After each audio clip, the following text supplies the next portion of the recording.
ও আল্লাহ, তোমার দরজার সির মালিক, মাফ করে দাও। তোমারে জীবনে দেখতে পারি না রে আল্লাহ, তোমার নবীরেও দেখতে পারি নাই রে আল্লাহ। আলেমদের কথা শুনে নবীর আদর্শের টুপি পরলাম, দাড়ি রাখলাম, লম্বা জামা পরলাম। কত মানুষ টুপিওয়ালা বলে গালি দেয়, তারপরও টুপি ফালাই না। কত মানুষ দাড়িওয়ালা বলে গালি দেয়, দাড়ি ফালাই না। কত মানুষ লম্বা জামা পরার কারণে বাঁকা নজরে তাকায়, তারপরও ফালাই না। ও আল্লাহ, নবীর আদর্শের টুপি দাঁড়িয়ে এত সুন্দর, না জানি আমার নবীজি কত সুন্দর।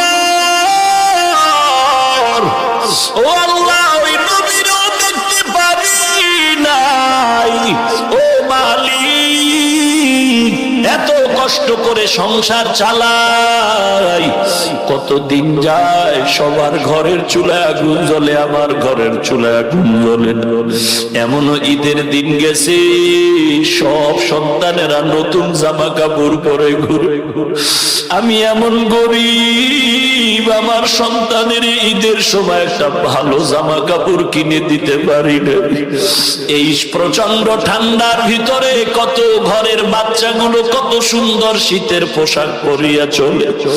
এমনও গরিব আছে রে বাবা, একটা ভালো পোশাক কিনার টাকাও নাই, একটা কম্বল কিনারও টাকা নাই রে।